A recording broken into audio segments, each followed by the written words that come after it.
That rooster stays. All the hens stay. That rooster stays. That rooster is going to be culled from the flock.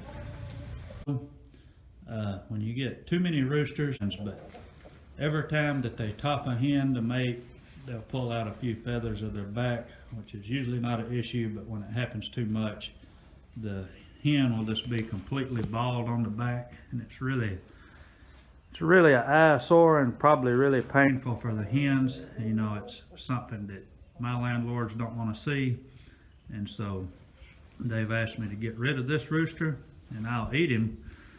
And that's one thing that I want to talk about, is he's a mixed rooster, and all of the chickens around here come from layer breeds, so he's not a meat bird. And with that being said, there's going to be a lot of characteristics about him that are not ideal for eating. Like I said, we got to get rid of him, so I'm not going to waste him, and he'll be plenty good, but the breast size and everything will be different, the shape of the bird, and I'll get into that once I actually have him cleaned and have the carcass ready. Now, it's not something that I take lightly.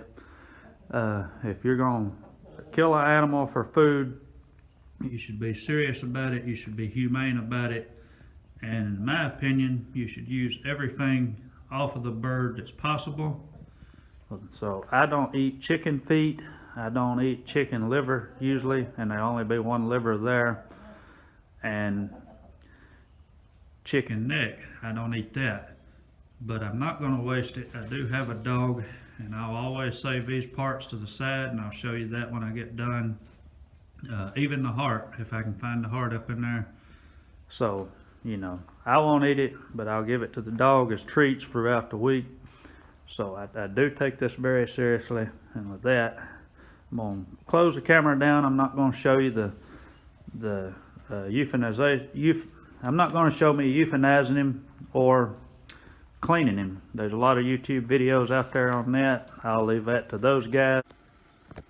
Now, I will show you the water bath, and you know, there is a temperature and you can find that, but a friend of mine in Alabama pretty much told me that if you stick your finger in there, you can pull it right out, and it's hot enough to want you to pull it out, but not hot enough that it's boiling, that it'll take the hide off or anything. So it's kind of a subjective rule, but it works for me. So yeah, I've got my water ready. I'm gonna go ahead and clean and pluck the chicken.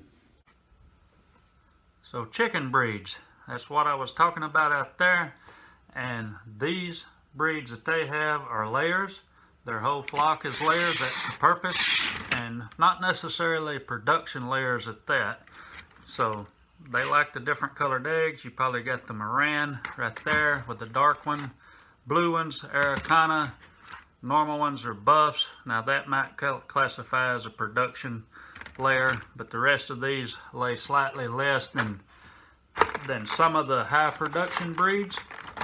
The point being is they're still geared towards egg laying. And I'm the beneficiary of this. I get free eggs all the time. Really cool homegrown eggs, all different colors. I do enjoy that. But point being, they are egg layers. They're not meat birds, and so the chicken is not shaped the same. They don't produce as much meat. They're slower growing. And so that rooster, and I'm about to show you this up in your face, but that rooster was a pretty big bird. He was several months old, but probably not that much meat on him. So breast, that's what here in this country, US, we love chicken breast, and we eat a lot of it, and there's not a lot here. Drumsticks, this is better than what I've seen on some of the yard birds. It's not that big though compared to the size of the bird, and typically I see them, they're really elongated. So yeah, not that great for meat. So yeah, that was what I did today. I wanted to talk about the breeds. If you want a meat bird, they have the Cornish cross. That's what you buy in the grocery store. And there's some breeds that are somewhere in between the heritage breeds and that. and I can't think of what they're called, Freedom Rangers, stuff like that. A lot of stuff on YouTube about it.